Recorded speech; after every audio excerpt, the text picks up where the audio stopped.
क्या साइज सच में मैटर करता है या ये परसेप्शन क्रिएट कर दिया गया है? साइज मैटर करता है, आपकी हाइट भी मैटर करती है, लेकिन सेक्सुअल सेटिस्फेक्शन के लिए साइज मैटर नहीं करता है। वैसे लोग मुझे बहुत गालियां देते हैं मेरे पॉडकास्ट के बाद। जो मोस्ट लड़कियां हैं आज की तारीख में 13-14 साल की उम्र में, लड़की आ रही है 14 साल की, 15 साल की, 16 साल की, और जब मैं उसकी इन्वेस्टिगेशन करता हूँ तो मेरी आंखों में आंसू आते हैं। यार इसके तो HIV है। 16 साल के बच्चे को। हाँ, बहुत सारी शादियां इस चक्कर में टूट जाती हैं क्योंकि उसमें पहली रात के दिन डाउट क्रिएट हो जाता है, वो है कि ब्रीडिंग हुई या नहीं हुई। लड़की के साथ कई बार ऐसा होता है कि उसका कोई प्रीवियस पार्टनर रहा है जो बहुत अच्छा हमारे सेंटर पे आके वेजाइना टाइटनिंग करवाती है लेजर से। लिव इन में रहते थे, भैया बोरी बिस्तर वहां तो निकल, इससे पहले कि जीवन खराब कर दे अपना। जितने भी एक्स्ट्रा मैरिटल है उसका एक मेन रीजन है सेक्सुअल सेटिस्फेक्शन। और मैं हर फीमेल और कपल को ये बोलता हूँ मेरे क्लिनिक, बहन जी आप मास्टरबेट को लेकर इतने सारे मिथ्स हैं, थोड़ा क्लैरिटी दो, कितना सेफ है, कितना करना चाहिए? मेरे पास ऐसे ऐसे लड़के आते हैं जो दिन में 4-4, 5 बार, 6-6 बार कर रहे हैं, तो फिर वो सेक्सुअल लाइफ उनकी खराब हो चुकी होती है क्योंकि उनको आदत पड़ा हुआ है। ये पूरा प्रोसेस है, इसमें फीमेल पार्टनर का एक्सेप्टेंस या उसका ऑर्गेज्म पर को बात ही नहीं होती है, या अगर होती है तो शायद वो फेक होता है, ऐसा है? फीमेल ऑर्गेज्म जो है ना वो बड़ा कंट्रोवर्शियल सब्जेक्ट है। कई फीमेल्स के अंदर इतना सॉलिड ऑर्गेज्म आता है कि आपको बेड को बचाना है तो टॉवल रखना पड़ेगा। जय हिंद दोस्तों, आप सबका फिर से स्वागत है योर ऑन ग्रोथ, आपका अपना विकास में।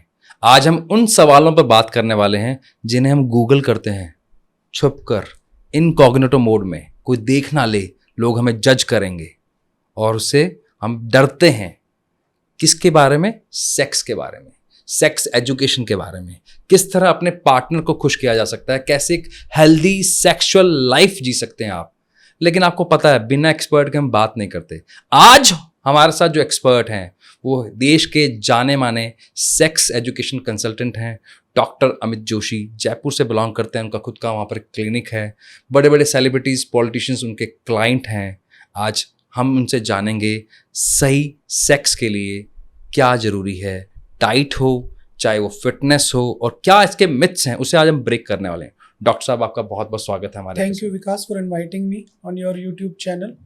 It's really wonderful and I am feeling very much obliged कि आपने आज इस मुद्दे पे बात करी जो सिर्फ और सिर्फ लोग छुप छुप के देखते हैं, छुप छुप के कांड करते हैं। और सबसे ज़्यादा जो ज़रूरी चीज़ है, आज हम उन मिथ्स पे बात करेंगे जो हमें जानना ज़रूरी है, हमारे लिए, हमारे बच्चों के लिए, हमारे देश के लिए, हमारे फ्यूचर के लिए। क्योंकि जो सेक्सुअल कंटेंट आज की तारीख में जो बाजार में अवेलेबल है वो 90% फेक है। वो कहीं पे भी कोई भी ऑथेंटिक इंफॉर्मेशन नहीं है। लोग अपनी इच्छा से डाल रहे हैं, अपने आप को फेमस करने के लिए, अपने आप को, अपना चैनल को ग्रोथ करने के लिए। तो आज मैं सारे सवालों के ऐसे शानदार जवाब देने वाला हूँ कि हमें, आपको और पब्लिक को मजा आने वाला है। डॉक्टर साहब, आज आपसे मैं वो सवाल पूछने वाला हूँ। हमारा ना समाज दो भागों में बटा हुआ है। एक जो कहता है अपने आप को मैं पढ़ा लिखा हूँ, लेकिन अंदर से उसके दिमाग में वो पुरानी चीज़ें हैं, और एक जो सच में पढ़ा लिखा ही नहीं है, लेकिन वो भी कहीं ना कहीं कल्चर के उस बाउंड्रीज में फंसा हुआ है। जैसे आप, क्योंकि इस फील्ड में बहुत सालों से, 15 साल से आप प्रैक्टिस कर रहे हैं, आपने एक चीज़ नोट की होगी, बहुत सारी शादियां इस चक्कर में टूट जाती हैं क्योंकि उसमें पहली रात के दिन एक डाउट क्रिएट हो जाता है, वो है कि ब्रीडिंग हुई या नहीं हुई। कितना ज़रूरी है ये? क्योंकि डॉक्टर इसको सही भाषा में, सही तरीके से बता सकता है हमें, एजुकेट कर सकता है हमें। तो ऐसा क्यों है, और अगर ऐसा है, ब्लीडिंग होना ज़रूरी है या नहीं है? अगर हो रही है तो क्या इसके पीछे का रीज़न है, और अगर नहीं हो रही है तो उसके पीछे का क्या रीज़न है? क्योंकि एक बार मन में डाउट आया तो निकालने में शायद सारी उम्र लग जाती है। तो आपसे मैं इस पे जानना चाहूँगा। अब जो हमारा समाज है, न तो वो पूरा वेस्टर्न बन पाया और न हम पूरे हिंदुस्तानी रहे। जो हाइमन है, जिसको वजाइना के अंदर एक छोटी सी पतली सी झिल्ली है, प्याज की तरह मान सकते हैं इसको, और ये जो झिल्ली है ये सुहागरात के दिन टूटनी चाहिए, और जब ये टूटेगी तो इसके जो टिश्यू रप्चर होंगे उससे खून आएगा। ठीक है। इससे जो आदमी, उसका ईगो बड़ा सेटिस्फाइड होता है कि मेरी जो पार्टनर है वो आज से पहले किसी के साथ नहीं सोई। अभी जो वजाइना है, छोटी सी फिंगरिंग करने से, वो फिंगरिंग कैसे कर सकते हैं कि आजकल हर जो फीमेल है वो वी वॉश यूज लेती है, इंटीमेट वॉश यूज लेती है, कभी फिंगरिंग कर रही है, कभी इन्फेक्शन आ गया, फंगल इन्फेक्शन, डॉक्टर ने उसको कहा कि बेटा ये ट्यूब लगाओ अंदर, तो भी वो रप्चर हो सकती है। और Okay. ऐसा भी है कि वो फुटबॉल खेल के आ जाए, 2 किलो 5 किलो वजन उठा के एक्सरसाइज कर ले, तो भी वो हो सकता है नहीं टूटे। ये आपकी किस्मत है कि वो टूटेगी या नहीं टूटेगी। अब यदि आप खुशकिस्मत हो तो हो सकता है ब्लडिंग आ जाए, और नहीं हो तो हो सकता है नहीं हो। लेकिन जो आदमी है उसके दिमाग में ये उसने कहीं देखा है, फिल्मों में सुना है कि सुहागरात के दिन तो खून आएगा ही आएगा। ये बिल्कुल जरूरी नहीं है। इसका मतलब वर्जिनिटी से कोई लेना देना नहीं है। इसका वर्जिनिटी से कोई रिलेशन नहीं है। ओके। ये आप जो मोस्ट लड़कियां हैं आज की तारीख में, वर्जिनिटी उनकी 13-14 साल की उम्र में खत्म हो चुकी होती है। उसका जो रीजन होता है वो सेक्स नहीं है, वो साइकिलिंग है, एक्सरसाइज है। आज हम सोसाइटी के अंदर अपनी बच्चियों को स्पोर्ट्स में भी डालते हैं। और यदि हम यूरोपियन कल्चर की बात करें तो बेले सीखती हैं, वो फुटबॉल खेलती हैं, वो दे आर फिजिकली फिट, तो वो कब की ही टूट जाती है। अब आदमी को तो ऐसा लग रहा है कि यार ये तो कहीं और सोई हुई है, ऐसा नहीं होता है। हाँ, पर लोग बड़े स्मार्ट हो गए। ओके। आज की तारीख में मेरे पास जो फीमेल्स आती है, जो जिनके प्रीवियसली सेक्सुअली रिलेशंस थे, वो आते हैं जिनकी वजाइना ओपन हो चुकी है, या जिन्होंने कभी बच्चा भी गिराया हुआ है, ड्यूरिंग लिव इन में रहते थे। अब आदमी को तो वही चाहिए, तो वो हमारे सेंटर पे आके वजाइना टाइटनिंग करवाती है लेजर से, तो जिससे कि वो वजाइना वापस से टाइट हो जाती। और मैं सिर्फ मेरे जितने भी फीमेल क्लाइंट्स जो आती हैं उनको यही बोलता हूँ कि तुम्हारा पति कुछ भी कहे, जीवन में कभी ये सच्चाई मत बताना। क्योंकि जो लड़का होता है ना, वो बड़ी मीठी मीठी बातें करता है, तेरा कोई प्रीवियस रिलेशन रहा हुआ है ना, तो बता दे, हम इस चीज को यहीं भूल जाएंगे। लेकिन जैसे ही झगड़ा होता है तो सबसे पहले वो इसी चीज को टारगेट करता है कि तू ज्यादा मेरे कैरेक्टर पे उंगली उठा रही है, तो खुद 10 लोगों के साथ सो चुकी है। तो मेरे पास जितनी भी बच्चियां आती है और वो ये सवाल करती है, मैं कभी मत बताना, कभी भी भावुक मत होना। ये जरूर है कि तू आज के बाद किसी से रिलेशन में मत जाना, लेकिन ये चीज तो तू कभी भी मत बोल कि मैं ऐसी ये थी वो थी। क्योंकि तेरा जो पति है ना, वो कितना ही मॉडर्न हो जाए, वो रहेगा अपना देसी। एंड देयर आर सम कि बिल्कुल कुछ कल्चर्स ऐसे हैं, वहाँ तो जरूरी है खून बहना।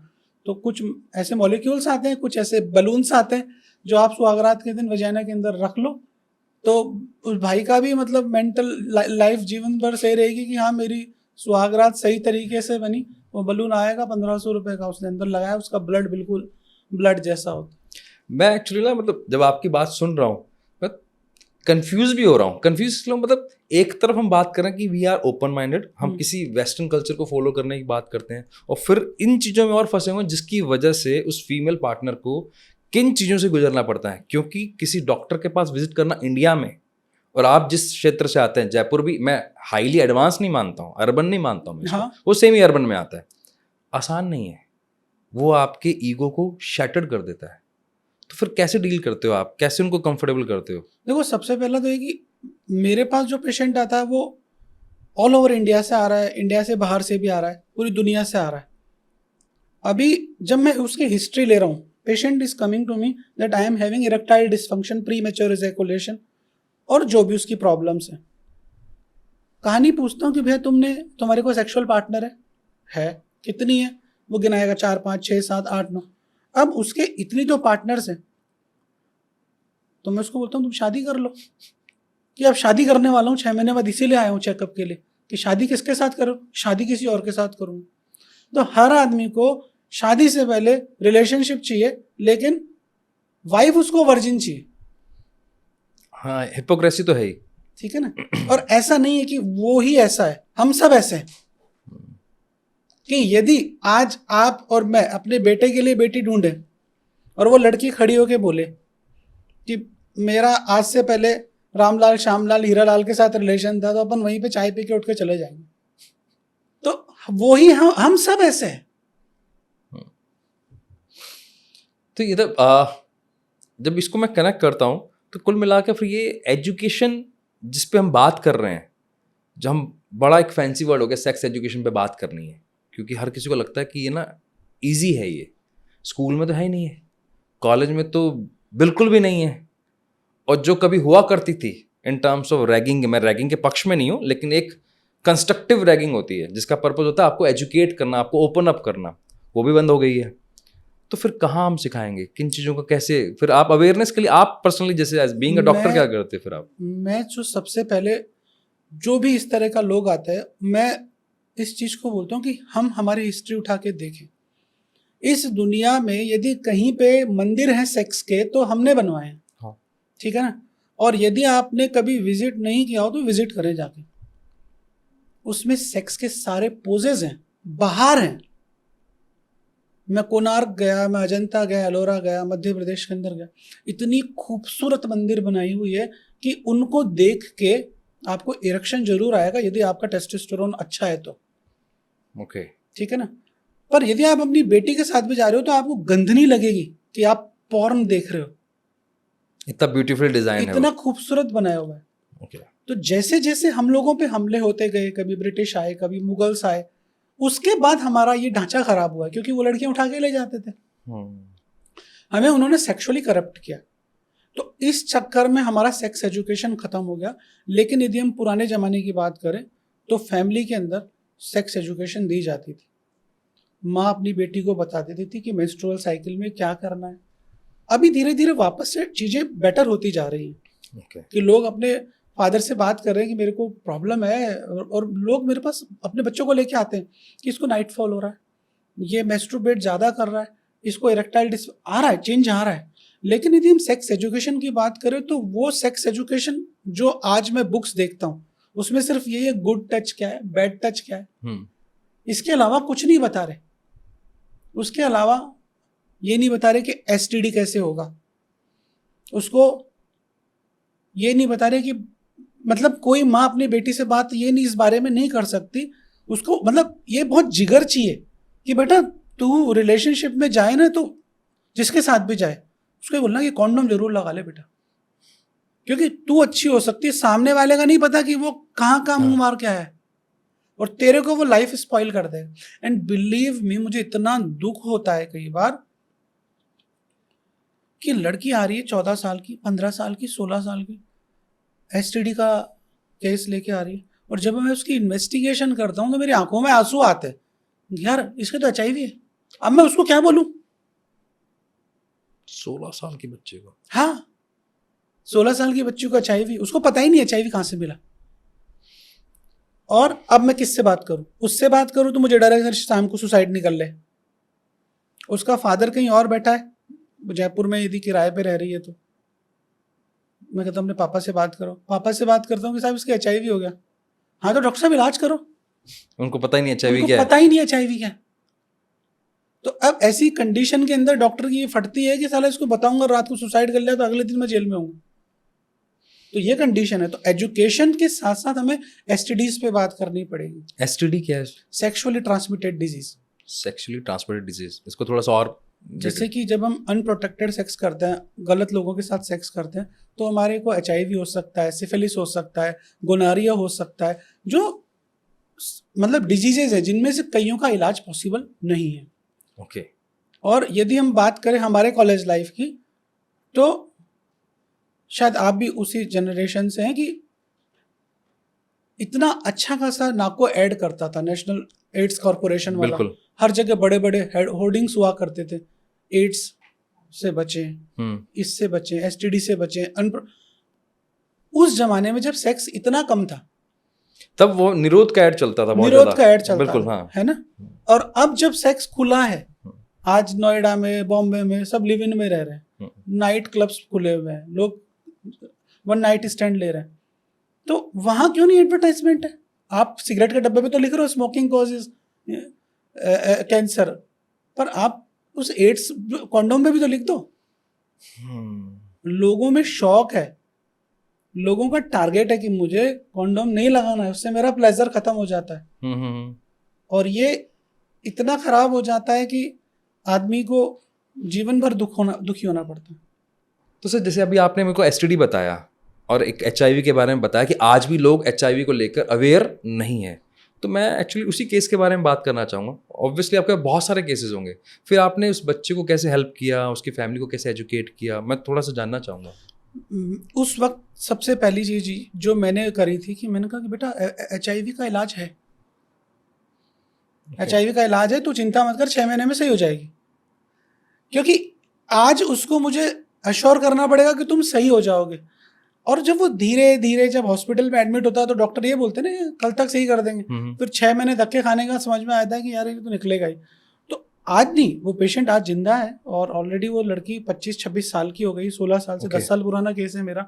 और ऐसे कई केस हैं, मैं आपको ऐसे कई केसों के बारे में बताऊंगा कि आपको ऐसा लगेगा कि ये ऐसा भी हो सकता है।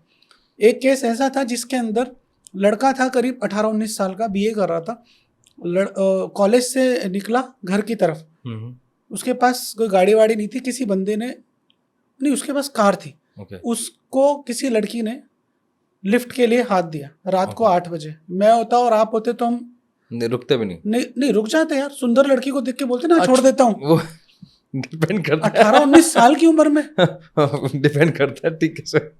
उसने लिफ्ट दे दी, वो लड़की को छोड़ दिया। उसने कहा कि मेरे पेरेंट्स नहीं है, मेरे साथ ऊपर चल के coffee P low.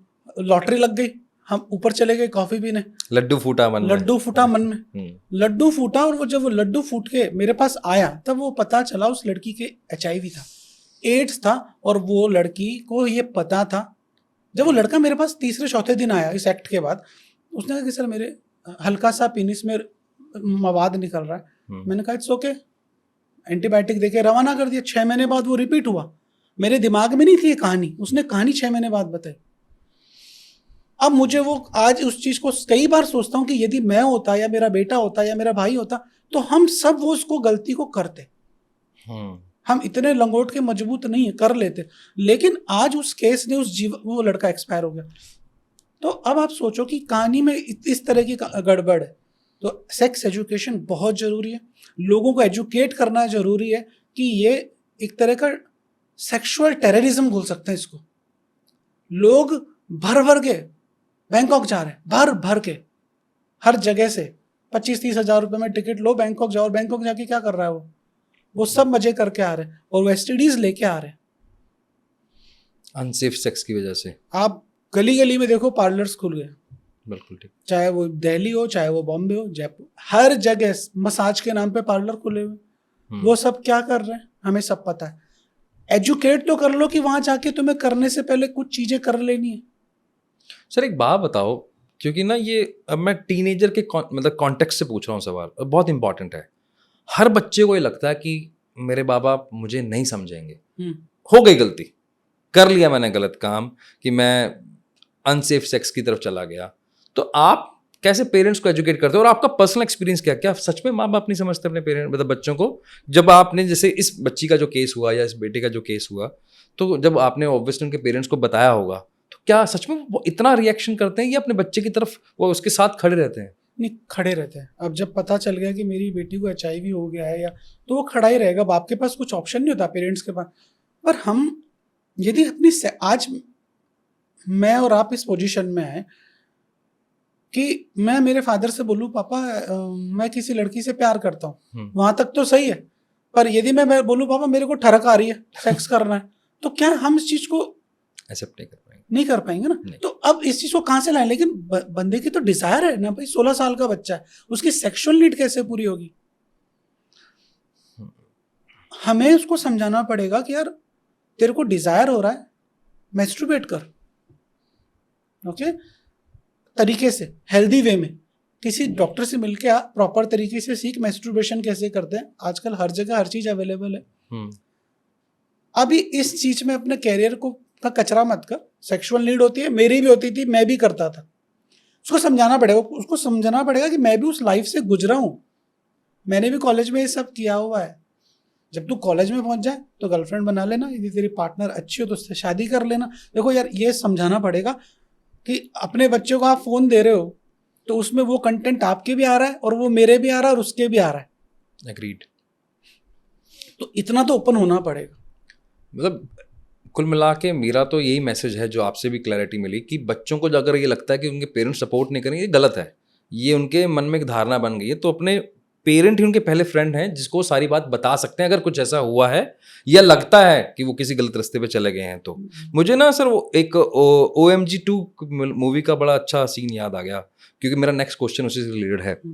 Pankaj Tripathi वो पूरा केस लड़ते हैं अपने बच्चे के लिए, क्योंकि बात थी मास्टरबेशन की, और बात कैसे गलत चली जाती है, क्योंकि मास्टरबेशन को लेकर भी हमारे समाज में आसपास बहुत मिथ हैं। जैसे बहुत सारे डॉक्टर हैं, मैं आप ही की कम्युनिटी की बात कर रहा हूँ, वो जब आते हैं पॉडकास्ट पर या अवेयरनेस पे बात करते हैं, वो कहते हैं मास्टरबेशन बहुत सेफ है, डेली कर सकते हैं। कुछ कहते हैं कि डेली नहीं कर सकते।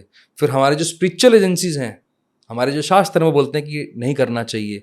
इनफैक्ट बहुत सारी मूवीज़ में, बहुत सारी, चाहे वो सुशांत की एक मूवी आई थी छिछोरे, उसके अंदर भी दिखाया गया था कि मास्टरबेट करने के बाद ना एक गिल्ट आ जाता है, पाप जैसी एक फीलिंग आ जाती है कि हमने कुछ गलत काम कर लिया। मास्टरबेट को भी गलत मानते हैं। तो मास्टरबेट को लेकर इतने सारे मिथ्स हैं, तो उसको लेकर जब आप मास्टरबेट की बात ही कर रहे हो तो थोड़ा क्लैरिटी दो, कितना सेफ है, कितना करना चाहिए, और क्या है एग्जैक्टली इसके पीछे की सच्चाई। मास्टरबेशन जो है ना, ये बेसिकली एक हेल्दी सेक्सुअल बिहेवियर है। ओके और इस चीज को आप अपनी सेक्सुअल लाइफ के तरह से सोचोगे तो सही रहेगा कि एक आदमी सेक्स कितना कर सकता है। ठीक है, वीक में 2 बार, 3 बार, यदि बहुत अच्छी हेल्दी फिटनेस वाला है, टेस्टोस्टेरोन हाई लेवल के हैं और एज उसकी 30-35 साल है, तो यहां तक यदि आप मैस्टरबेशन कर रहे हो तो ये एब्सोल्यूट नॉर्मल ह्यूमन बिहेवियर है। ओके, लेकिन यदि आप एक्सेस में कर रहे हो, एडिक्टेड हो सिगरेट के, टट्टी कर सिगरेट के बिना आती नहीं है, मैस्टरबेशन के बिना नींद नहीं आती है, देन इट्स एडिक्शन। ओके, वो गलत है। ओके, स्पिरिचुअल ग्रंथों की बात करें तो मैं वहां नहीं जाना चाहूंगा, क्योंकि वैसे लोग मुझे बहुत गालियां देते हैं मेरे पॉडकास्ट के बाद। तो लेकिन यदि मैं साइंस की बात करूं तो बिल्कुल एब्सोल्यूट नॉर्मल बिहेवियर है, लेकिन लिमिट में होना चाहिए, तरीके से होना चाहिए। आप प्रॉपर उसको एज ए सेक्सुअल प्रोसेस की तरह करो। मतलब आप कोई कंटेंट लो, कोई मूवी देखो, या अपनी गर्लफ्रेंड से बात करो। पुराने जमाने में मैगजीन्स वगैरह आया करती थी, मायापुरी वायापुरी, उसको देख के लोग किया करते थे। तो आज तो हर आदमी के पास पॉर्न है। ये नहीं कि आप गए बाथरूम में खटाखट निकाला और चालू हो गए, वो गलत है। ओके, वो गलत है कि आप पब्लिक टॉयलेट के अंदर जाके कर रहे हो, वो गलत है। आप अपने बेडरूम में जाओ, प्रॉपर तरीके से उसको एंजॉय करो, सेक्सुअल एक्ट की तरह बिहेव करो। और सबसे अच्छी बात है, आजकल मैस्टरबेटर्स कप आ गए, तो आप उसको यूज ले सकते हो, तो उसके अंदर आपको अच्छी फीलिंग और आती है।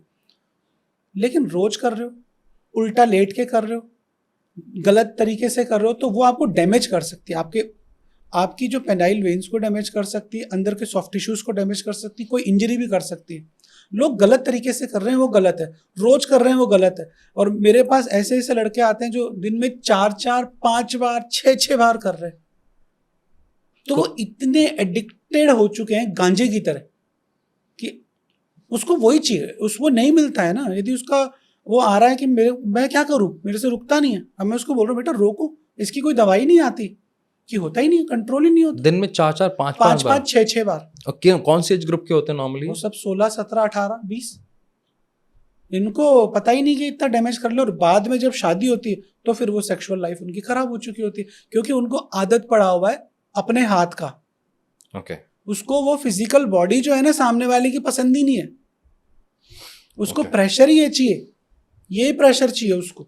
अभी वो वजाइना के अंदर पेनिट्रेट करे, उसको फीलिंग ही नहीं आ रहा। ओके, उसको फीमेल की खूबसूरती दिख ही नहीं रही, उसको प्लेजर नहीं आएगा, इरेक्शन नहीं आएगा, और वो इजैकुलेट ही नहीं होता। तो इस तरह के लोगों में एक बीमारी हो जाती है जिसको डिलेड इजैकुलेशन बोलते हैं। डिलेड इजैकुलेशन, डिलेड इजैकुलेशन, कि Okay. कितना ही सेक्स कर ले, 1-1 घंटा, 2-2 घंटा, वो इजैकुलेट ही नहीं होता।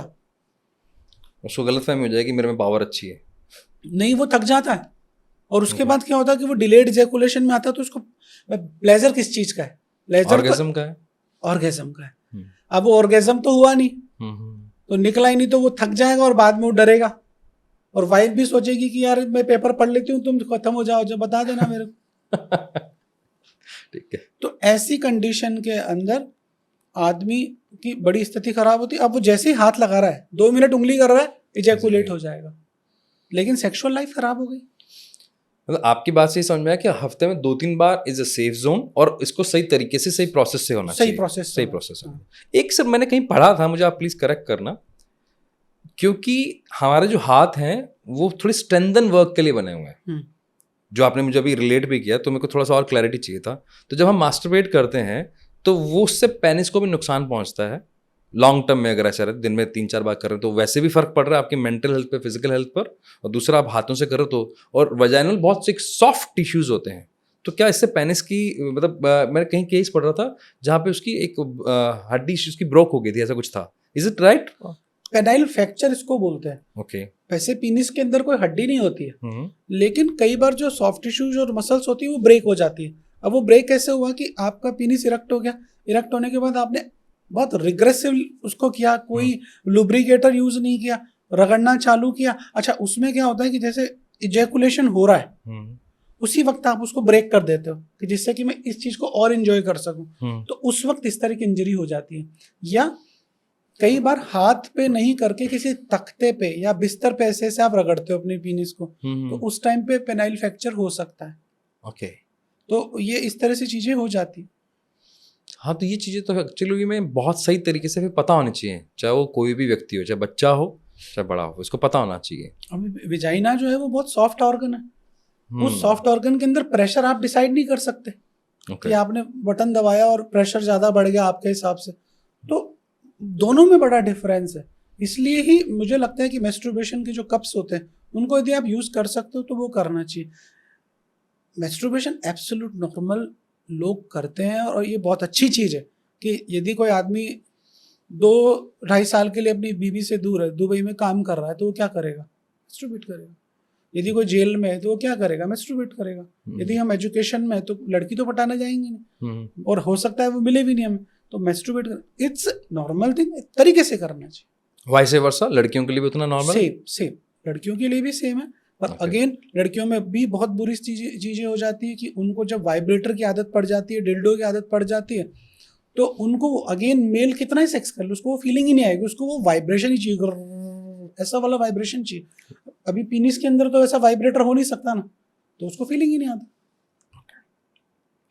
सर, आपने डिलेड इजैकुलेशन की बात करी, जो कि मेरे लिए तो नया था, मैंने कभी सुना नहीं इसके बारे में, लेकिन आज जो बहुत ज़्यादा सर्च किया जाता है, और आपने देखा हो कि बहुत सारी एड्स लगी होती हैं, स्पेशली कुछ बंगाली बाबास की ना, पुल के नीचे, बाथरूम में, टॉयलेट, ट्रेन की टॉयलेट्स में, शीघ्र पतन, ठीक है ना, प्री इजैकुलेशंस, ये क्या है एग्जैक्टली और क्या नॉर्मल है?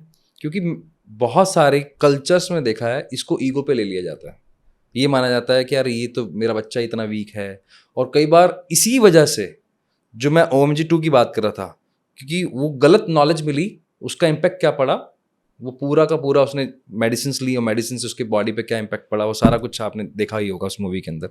तो मैं वो जानना चाहूँगा क्या है इसके ऊपर आपका। देखिए, प्री मैच्योर इजैकुलेशन जो है या शीघ्र पतन जिसको बोलते हैं, साइंटिफिकली इसको अर्ली इजैकुलेशन बोलना चाहिए, कि प्री कुछ नहीं होता है, आप अपने पार्टनर को सेक्सुअली सेटिस्फाइड नहीं कर पा रहे, और ये बहुत कॉमन है, और 10 में से 7 लोग ऐसे हैं जो कमजोर हैं सेक्स के खेल के अंदर। अभी सेक्स जो एक खेल है, इसकी जो खूबसूरती है वो जितना ज्यादा आप खेलते जाओगे, परफेक्शन में आते जाओगे, उतने बढ़िया खिलाड़ी होते जाओगे। प्री मैच्योर इजैकुलेशन के मल्टीपल रीजन हैं। सबसे पहला रीजन है एंजाइटी। सेक्स को लेके एंजाइटी है कि उसको कभी सेक्स मिला नहीं लाइफ में, बंदा सेक्स करने जा रहा है तो उसको डर है कि मैं कर पाऊंगा नहीं कर पाऊंगा, और इस चक्कर में वो जल्दी इजैकुलेट हो जाता है। दूसरा, सेक्स को वो इस तरह का इवेंट मान लेता है कि जैसे आज मेरा सुहागरात है और आज मुझे ओलंपिक के अंदर गोल्ड मेडल लेना है, इसी के लिए वो 4 साल से प्रिपेयर कर रहा था, हजारों लाखों रुपए के कपड़े खरीदे, शादी करी। अब वो इस इवेंट को इतना दिमाग में फिट कर लेता है कि आज यदि अपन ने 200 रन नहीं बनाए तो टीम से निकल जाएंगे, और होता ऐसा ही है, वो जाता है 200 रन बनाने और वो ओवर एक्साइटमेंट के चक्कर में 0 पे आउट हो जाता है, और पार्टनर को ये लगता है कि यार ये तो मतलब चाइनीज आइटम आ गया अपने हाथ में। तो वो बड़ा नॉर्मल सा सिचुएशन है यार, पहली बार में तो 0 पे आउट हो गया यार। सचिन को भी 10-15 इनिंग लगी थी खेल के अच्छे पायदान पे पहुंचने में। तो यहाँ पर साइकोलॉजिकल है। अब ये साइकोलॉजिकल क्या होता है कि आपके अंदर इतना डीप इंसर्ट कर जाता है कि आपको ऐसा लगता है कि तुम तो पुरुष ही नहीं हो, वो सीधा किसी बंगाली के पास पहुंचता है या दुकानदार के पास पहुंचता है। दुकानदार उसको बोलता है कि आप तो ये मैनफोर्स खा लो, वायग्रा की एक गोली ठोक लो। इस चक्कर में उसकी जो नॉर्मल सेक्सुअल लाइफ है वो खराब हो जाती है। ओके। और लड़की के साथ कई बार ऐसा होता है कि यदि उसका कोई प्रीवियस पार्टनर रहा है जो बहुत अच्छा खिलाड़ी था और आज ये 0 पे आउट हुआ, तो उसको लगता है भैया बोरी बिस्तर वहां से निकल, इससे पहले कि जीवन खराब कर दे अपना। तो डिवोर्स बड़ी जल्दी 3, 4 या 5वें दिन के केस में लड़की और लड़के अपना अपना सामान लेकर निकल लेते हैं। और ये रियल केसेज है मेरी हॉस्पिटल के रोज के, कि 3 दिनों में शादी को, लड़का डॉक्टर है। अभी भाई 4-5 दिन का तो समय दो उसको, खेल का अच्छा पायदान पे पहुंचने में। लड़की सामान लेके जेवर वगैरह लेके चली जाती है। ये बड़ी कॉमन कहानियां होती है हिंदुस्तान के अंदर। तो दूसरा रीजन ये है। तीसरा, ग्लांस बहुत सेंसिटिव होता है। हमारा जो पेनिस है, यदि हम मुस्लिम्स के पेनिस की बात करें, उनको सर्कमसाइज कर देते हैं, उनको खतना कर देते हैं। हमारे पेनिस के ऊपर, जैसे आपने कहा सेक्स एजुकेशन, किसी ने बताया ही नहीं इसको चमड़ी को पीछे करके रोज धोना है। वो मेरे क्लिनिक पे आ रहा है, मैं ही उसको पहली बार ढक्कन को खोल रहा हूँ और उसमें इतना गंदगी जमा होता है जिसको स्मैग्मा बोलते हैं, कि मतलब हम बात से मर जाते हैं। उसने जीवन में ढक्कन ही नहीं खोला होता है। अब जब पेनिस इरेक्ट होगा, उस पर प्रेशर आएगा, तो वो तुरंत प्रेशर को झेल नहीं पाएगा और डिस्चार्ज हो जाएगा। ग्लांस इतना सेंसिटिव होगा कि हाथ लगाते ही ऐसा लगेगा कि जैसे ने करंट मार दिया, डिस्चार्ज हो जाएगा। ये सारी चीजें इसके लिए रेस्पॉन्सिबल है। और सबसे बड़ा जो रीजन है, फिजिकली फिट नहीं हम लोग। ठीक है ना। हर आदमी को खेलना तो द्रविड़ की तरह है, खेलना तो विराट की तरह है, पर फिटनेस उसकी 0 है। उसको बोले 10 पुशअप मारो, उसने जीवन में कभी पुशअप नहीं मारे, लेकिन बिस्तर पे उसको 100 पुशअप मारने। 150 किलो का आदमी जो 10 कदम चल नहीं सकता, उसको खेलना 1 घंटे की पारी है। तो फिटनेस पे तो ध्यान ही नहीं दिया। तो सेक्स और फिटनेस बहुत ज्यादा जरूरी है। सेक्स एक लंबा गेम है। यदि इसको लंबा खेलना है तो आपका फिटनेस लेवल बहुत अच्छा होना चाहिए। यदि आप, मैं हर मरीज को बोलता हूँ, यदि 100 पुशअप मारेगा ना, तो बिस्तर पे 200 मारेगा। तो ये सारे रीजंस होते हैं। इलाज बहुत आसान होता है। पेशेंट यदि आ रहा है तो 50% तो सिर्फ साइकोलॉजिकल हम बात करके समझाते हैं, छोटा मोटा ज्ञान देते हैं, वो सही हो जाते हैं। कहीं पर मेडिकेशन देते हैं 10-15 दिन में, वो भी सही हो जाते हैं। कुछ लोग ऐसे होते हैं जिनमें लाइफ लॉन्ग पी होता है, उनमें कोई भी दवाई काम नहीं करती, उनमें हम बोटॉक्स वगैरह करते हैं तो उससे काफ़ी आराम आ जाता है। अच्छा, इसके लिए भी बोटॉक्स होता है? ओके। तो काफ़ी सरप्राइजिंग है कि आज भी, जैसे आपने एक ना बहुत इंटरेस्टिंग फैक्ट बताया, 10 में से 7 लोगों को तो ये प्रॉब्लम है। एड्रेस कोई करेगा नहीं, इसे मानेगा तो कोई भी नहीं इसे, क्योंकि ये चीज़ें हम ना सर्च भी अगर गूगल पे करते होंगे ना, तो इनकॉग्निटो मोड में जाके करते हैं कि अगर मुझे कुछ जानना भी है। क्योंकि पहले तो ऐसे डॉक्टर के पास आना, अपने आप को इतना साइकोलॉजिकली स्ट्रांग बनाना पड़ता है। सबसे बड़ा बैरियर है कि मेरे पास यदि मेरी कुर्सी पे बैठा है ना, तो 90% उसका स्ट्रगल वहीं पे खत्म हो गया। मुझे ना आपसे बात करते करते एक वेब सीरीज आई थी डॉक्टर अरोड़ा, उसके अंदर एक आईपीएस का केस होता है। हाँ। तो वो आईपीएस, क्योंकि आईपीएस है मतलब कप्तान अपने डिस्ट्रिक्ट का, और उसको ये प्रॉब्लम है जो कि बहुत जेन्युइन प्रॉब्लम है। उसको इतना अपने आप को मेंटली अपने आप को एकदम करना पड़ता है कि तैयार करना पड़ता है, मैं डॉक्टर से कैसे मिलूं। तो बड़ा ऑकवर्ड सी सिचुएशन है ये। मैं कई बार सोच रहा हूँ कि कैसे से डील करते हो आप लोग, क्या करते हो, क्या हो। अगर मेरे को मास्टरबेट का इशू है, या फिर प्री एजुकेशन जिसको आप बोल रहे हो कि प्री एजुकेशन नहीं है, या डिलेड एजुकेशन, तो ये बातें शायद मुझे टर्म्स भी नहीं पता होंगी, मैं शायद अपने सिम्टम बता पाता हूँगा। लेकिन जब आ रहा आपके पास पेशेंट, उसको लेके आना, फैमिली तो शायद सपोर्ट ही नहीं करती होगी इसमें।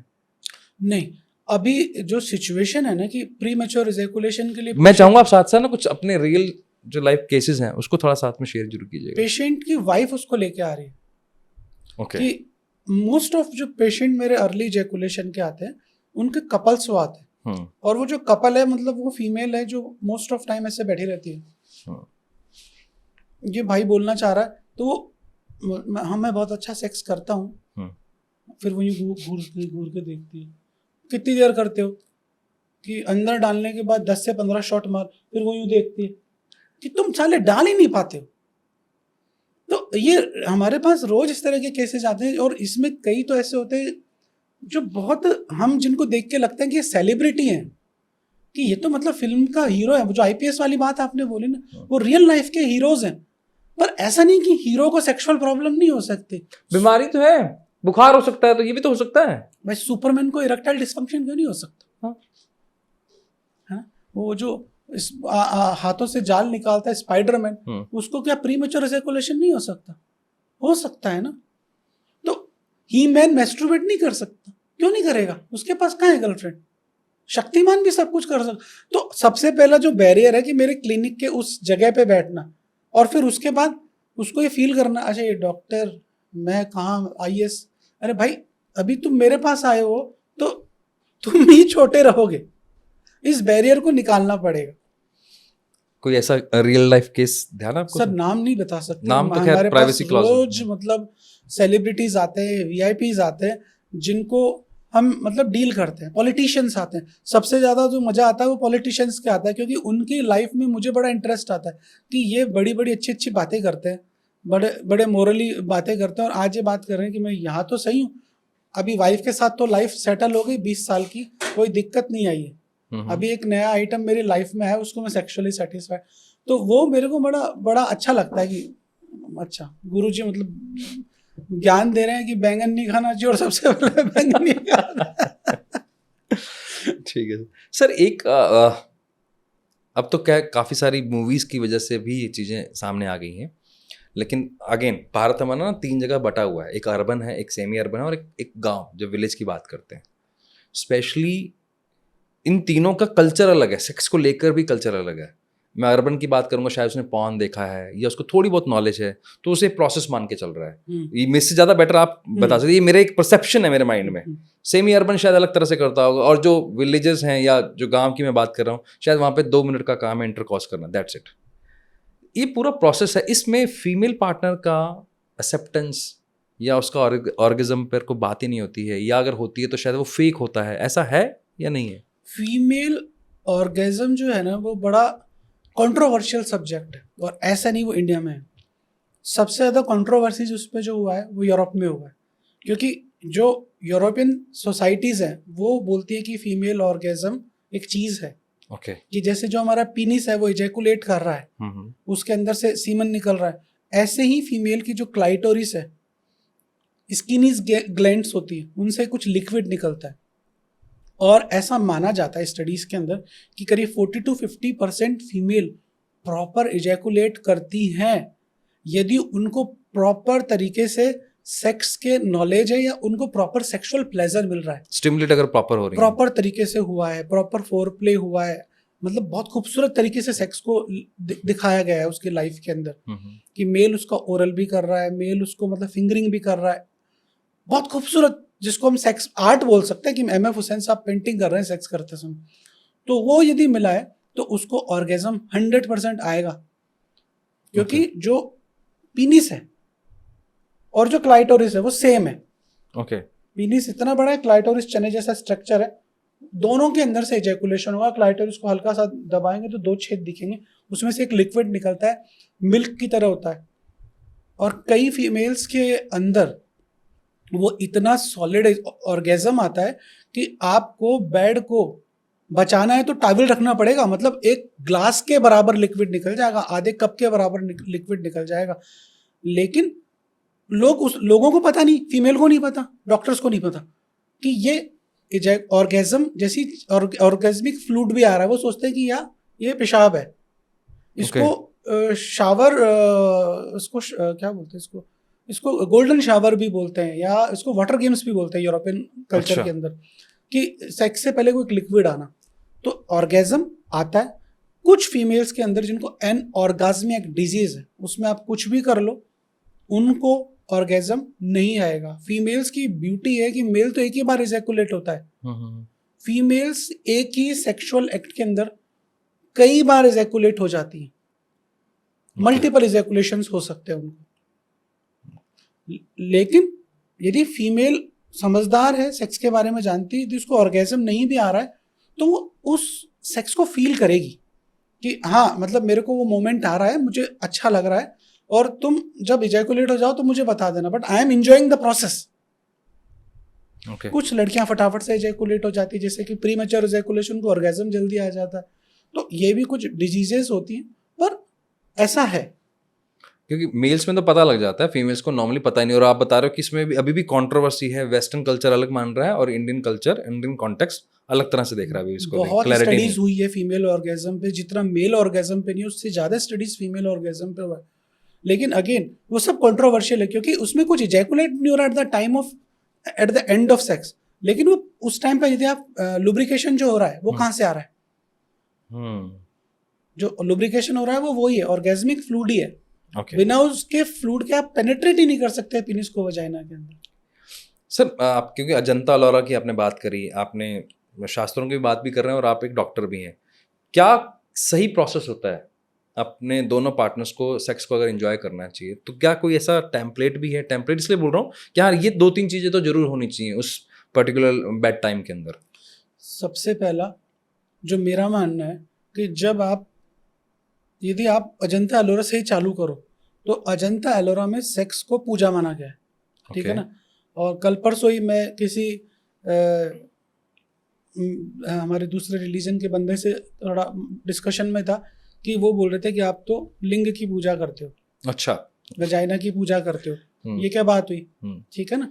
तो मतलब थोड़ा सा दोस्ती था तो हम थोड़े हॉट टॉक्स में ही थे कि भैया हम, यदि आप शिवा के लिंग को देखोगे तो जो शिवा का लिंग है उस पे पीनिस की तरह कोई फॉरहेड नहीं है, कोई स्किन नहीं है, ये एक प्रतीक है। और यदि आप वजाइना को देख रहे हो तो वजाइना ऐसी नहीं होती जो योनि को वहां पे बताया गया है।